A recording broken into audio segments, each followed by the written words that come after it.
আমার যদি একটা ক্ষমতা দিত যে সমাজ থেকে আপনি কোন টাইপের ভিডিও উঠাই দিতে চান, আমি সবার আগে কাপড় ব্লগ উঠিয়ে দিতাম। আপনার টিম মেম্বাররা কোথায়? বহু কারণ আসে যেগুলো প্রথমে থাকে না, পরে উঠে আসে। রাকিব হোসেন সম্পর্কে কিছু বলতে। কি ভিডিও বানায় আমার পছন্দ না, এটা সেটা আমি ভিউ এনে টাকা কামাবো না, কারণ আমার বিজনেসই তো এটা। দেবা রয় নামে একজন জানতে চেয়েছে যে ওমরকে তো অনেকেই ফলো করে, ফ্যান ফলোয়ার প্রচুর আছে, তার ভালো ফ্যান বেজও আছে, কিন্তু এই যে ওমরের গড়ে ওঠার গল্প, উপরে ওঠার গল্প, সফলতার গল্প, কিভাবে কন্টেন্ট ক্রিয়েটিংয়ে আসলেন, কিভাবে আপনি সফল হলেন, কন্টেন্টগুলো মেকিং করেন কোন কনসেপ্ট থেকে, সেই গল্পটা জানতে চেয়েছে। আমি এখনও কন্টেন্ট ক্রিয়েটর হিসেবে সফল না, কারণ আমার থেকে অনেক ভালো ভালো কন্টেন্ট ক্রিয়েটর আছে যাদের দেখে দেখে আমি শিখতেছি। আর কন্টেন্ট যেগুলো বানাই ওগুলো আমার সব সমাজ থেকেই নেওয়া, মানুষ থেকেই নেওয়া। আমি এই যে ঘুরতেছি আপনার আর আপনার ক্যামেরাম্যানের মাঝখানে একটা কথা আমার ভালো লেগে গেল, এটার আমি একটু মডিফাই করলাম, এটার একটু মশলা টসলা মাইরা একটু ফানি হইতে সাজাইলাম বা একটু ইন্টারেস্টিং বানাইলাম। আপনারা স্বাভাবিকভাবে বলতেছিলেন, আমি একটু অস্বাভাবিকভাবে ধরলাম, এটাই। আর মানুষজনের অনেকের স্টোরি, ফেসবুকে কি চলতেছে, তারপরে অনেকে ছ্যাঁকা খেয়ে রয়েছে লাইফে, তাদের স্টোরি। আপনি খাইছেন কখনো? না, আমার লাইফে ছ্যাঁকা বলতে আসে না এখন। আচ্ছা, দিয়েছেন? না, এটাও না। আচ্ছা, ঠিক আছে, দুই দিক দিয়ে ক্লিয়ার আছে এখন। তো মানে এগুলাই মানুষ থেকে পাওয়া সব কন্টেন্ট। নিশাত তাবাসসুম সিনহা তিনি বলেছেন যে ওমরকে প্রশ্ন করবেন রাকিব হোসেন সম্পর্কে কিছু বলতে। রাকিব হোসেন আমি প্রথমেই বলছি যে আমি কন্টেন্ট দেখি না।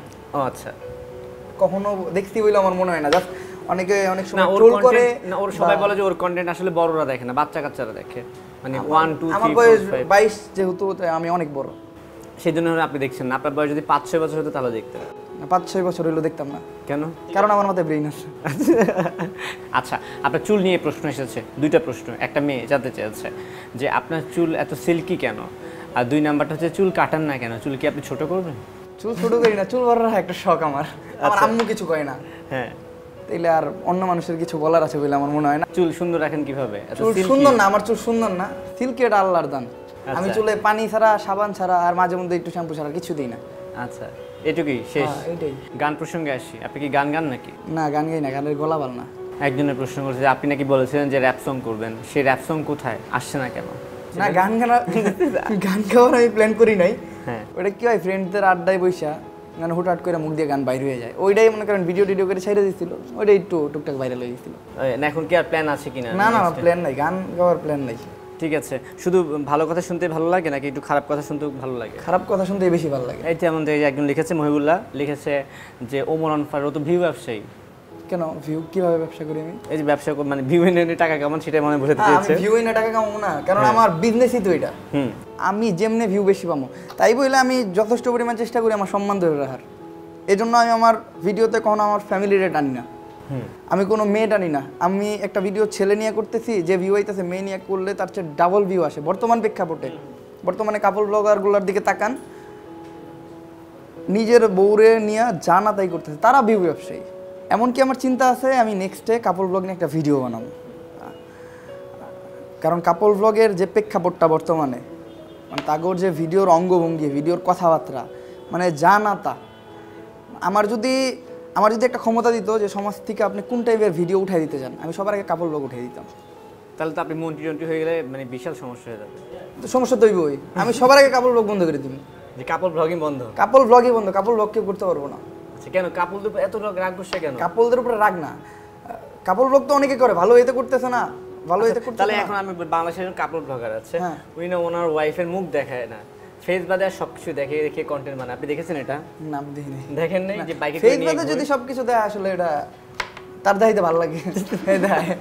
এখন আপনি যদি দেখতে ভালো লাগে আপনি দেখবেন, দেখতে না ভালো লাগলে ইগনোর করবেন। এখন আমাকে বাঙালিকে সমস্যা কি জানেন, আমরা ইগনোর করতে পারি না, আমরা দেখতে ইন্টারেস্টেড। একজন যদি একটা খারাপ কথা কয়, আমরা ওইটাতে যে মানে হুমড়ি খেয়ে পড়ি।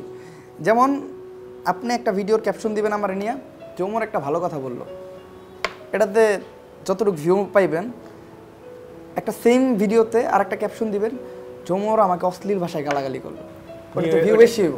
হ্যাঁ, কি গালি দিয়েছে শোনার জন্য না? মাসিক ইনকামের পাশাপাশি একটা প্রশ্ন আসছে যে আপনি যখন আগে নাটক করতেন, ফানি ভিডিওগুলো করতেন, তখন টিম মেম্বার ছিল, এখন আপনি টিম মেম্বার মনে হয় কমিয়ে ফেলেছেন বা আপনি নিজেই ডাবল রোল প্লে করছেন, আপনার টিম মেম্বাররা কোথায়? আমি আমার শর্ট ভিডিওর ক্ষেত্রে ডাবল পার্ট করি। আমার যে মেইন ভিডিও, লাইক আমি মেইন চ্যানেলে যে কন্টেন্ট করি, ওগুলোতে আমার টিম মেম্বার থাকে।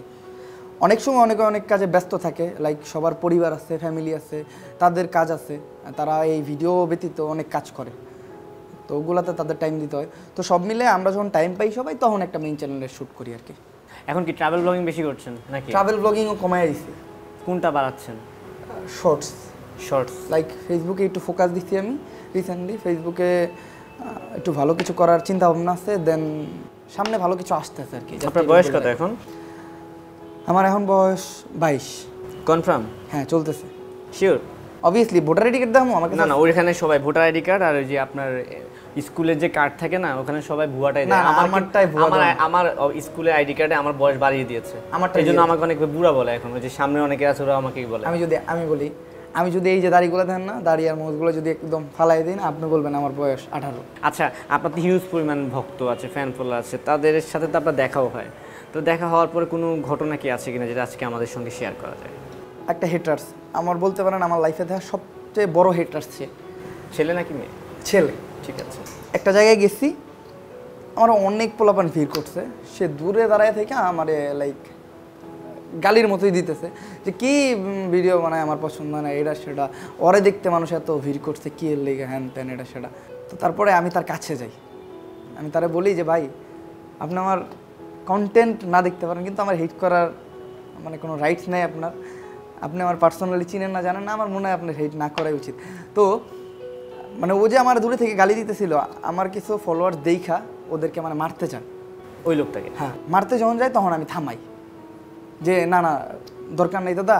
আসলে একজন আমার গালি দেখ, সে যদি আমার গালি দিয়ে শান্তি পায়, সে আমার গালি দেখ, সমস্যা কি?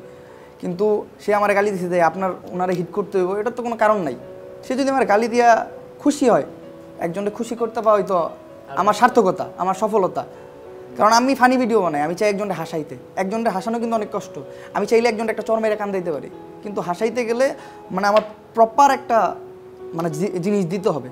তো সে যদি আমার গালি দিয়ে খুশি সে হোক। তো এই কথা শোনার পর মানে সে কেন জানি মানে আমার প্রতি একটু অ্যাডিক্টেড হয়ে যায়, মানে একটু দুর্বল হয়ে যায়। সে আমার বলে, ভাই আমি আসলে আপনার যেমন ভাবছিলাম আপনি তেমন না ভাই, আপনি আমার বাসায় থাকবেন। উনি ওনার বাসায় নিয়ে গেলো। আমি কিন্তু সব জায়গায় গেলে হোটেলে থাকি না, আমি প্রত্যেকটা জায়গায় যাই মানুষের বাসায় থাকি, আমার সাবস্ক্রাইবারদের বাসায় থাকি। মানে এটা একটা আমার বলতে পারেন ভালো দিক, আমি মানুষের সাথে মিলা থাকতে পারি। তো আমি এই পর্যন্ত যতগুলো জেলায় গেছি সব জায়গায় যাই মানুষের বাসায় থাকছি। তো ওনার বাসায় নিয়ে যায়, 3 দিন ওনার সাথে থাকি। আসার সময় উনি আমার জড়াই ধরে কান্না করে দেয়, কয় ভাই আমি আপনার সবচেয়ে বড় একটা ফ্যান হয়ে গেলাম। আমি আপনাদের সাথে এই 3 দিন ছিলাম, আপনার সাথে খাইছি, আপনার সাথে ঘুরছি, মানে আমি আমার লাইফে খুব কম মানুষই দেখছি। মানে আমি মিশুক টাইপের মানুষ। আমি এমনিতে কথাবার্তা অনেক কম বলি, ভিডিওতে যা বলি আমি বাস্তব লাইফে কথাবার্তা একদমই কম বলি, বাট মানুষের সাথে অনেক ভালো মিশতে পারি। তো এটাই আমার বলতে পারেন একটা ফ্যান মোমেন্ট। শেষ করবো একটা জটিল প্রশ্ন দিয়ে বলতে গেলে, সেটা হচ্ছে যে আপনার একটা টিম ছিল ব্যাড ব্রাদার্স, রাইট? ধরুন আরও অনেক টিম আছে, ফ্যামিলি এন্টারটেনমেন্ট, রাকিব হোসেন, কিন্তু আমরা দেখছি যে সফল হওয়ার পর বা একটু উপরে ওঠার পর আসলে টিমগুলো আসলে ভেঙে যায়, থাকে না, বন্ডিংটা থাকে না। কেন আসলে, সমস্যাটা কোথায় হয়? জনপ্রিয়তা পাওয়ার পর অনেকগুলো জিনিস উঠে আসে যেটা আসলে শুরুতে থাকে না। যেমন আমরা যখন একটা জিনিস শুরু করি তখন আমরা জানি না যে এটার ফিউচার কী। যখন এটা জনপ্রিয়তা পায় অনেকগুলো জিনিস উঠে আসে, আপনি আমার থেকে বেশি জনপ্রিয় হয়ে যেতেছেন। এক জায়গায় গেলে মানুষ আপনার একটু বেশি ডাক দিব, এটাই স্বাভাবিক। দ্বিতীয়ত আসে যখন একটা চ্যানেল স্ট্যাবলিশ হয় বা ওইখান থেকে ইনকাম আসা শুরু হয়, তখন সবারই একটা স্বার্থ আসে। আরও বহু কারণ আসে যেগুলো প্রথমে থাকে না, পরে উঠে আসে। এখন এমনিতে তাহলে আপনার ব্যাড ব্রাদার্সের যে আদার্স টিম মেম্বার ছিল তাদের সাথে সম্পর্ক কেমন এখন আপনার? সম্পর্ক ভালো না হইলেও খারাপ না। আচ্ছা, দর্শকরা কিন্তু আপনাদেরকে এখন একসাথে দেখতে চায়। একসাথে দেখতে চায়, একসাথে কখনো দেখতে না পারলেও কখনো যাতে দর্শকরা এটা চিন্তা না করে যে আমরা আলাদা আলাদা, যে যেইখান থেকে যেইভাবে ভিডিও বানাইতেছে বোথ আর বেস্ট, মানে দুইজনেরই সাপোর্ট দেওয়া উচিত। আমার মনে হয় আপনি যদি তাদেরটা ভালো লাগে তাদেরটা দেখবেন, আমারটা ভালো লাগলে আমারটা দেখবেন, আমাদের নিজের মাঝখানে কোনো দ্বন্দ্ব নেই। ঠিক আছে, okay. Amar on the fire, Omar on fire, আবার মাঝখান দিয়ে অলওয়েজ ফায়ার হয়ে এসেছিল না? ওইটা এমনি লাগাইছি। আচ্ছা ঠিক আছে, অনেক আড্ডা দিলাম, ভালো লাগলো অনেক। বিশেষ করে আজকে এপিসোডটা ছিল দর্শকদের প্রশ্ন উপর বেস করে, মূলত আমার প্রশ্ন না, শেষমেশে আপনার ভক্তদের উদ্দেশ্যে, আপনার যারা হেটার্স আছে, যারা লাভ করে ভালোবাসে, তাদের উদ্দেশ্যে যদি কিছু বলার থেকে চাইলে কিন্তু আপনি বলতে পারেন। যারা হিটার্স আছেন তাদের সুস্থতা কামনা করতেছি, তারা ভালো থাকেন, সুস্থ থাকেন, আল্লাহ তাআলা আপনাদেরকে দীর্ঘায়ু করুক, যাতে আপনারা আমার আরও বেশি হিট করতে পারেন। আর একটা কথা, কখনো কারো কন্টেন্ট দেখে কারো হেট করা উচিত না। আপনি আমার সাথে মিশবেন, আমার সাথে বসে এক কাপ চা খাবেন বা আমার সাথে একটু কথাবার্তা বলবেন 5 মিনিট। যদি আমার ব্যবহারে মনে হয় যে আপনি আমার হেট করবেন, তাইলে করবেন। আমার কন্টেন্ট দেখে হেট করবেন, তাইলে আসলে আপনার মস্তিষ্ক নাই। তো এটা আমার হেটারদের জন্য ছিল। আর যারা আমার পছন্দ করেন, থ্যাংক ইউ। আমার জন্য দোয়া রাখবেন, আপনাদেরকে অনেক ভালোবাসি। ইনশাল্লাহ সবার সাথে দেখা সাক্ষাৎ করার ইচ্ছা আমার সবসময় থাকে, বাট সময় সুযোগে হয়ে ওঠে না। দোয়া রাখবেন আমার জন্য, আমার আম্মুর জন্য দোয়া করবেন, আমার নানুর জন্য দোয়া করবেন, আমি যাতে নেক্সটে তাদের জন্য ভালো কিছু করতে পারি, আপনাদেরকে ভালো কিছু দিতে পারি।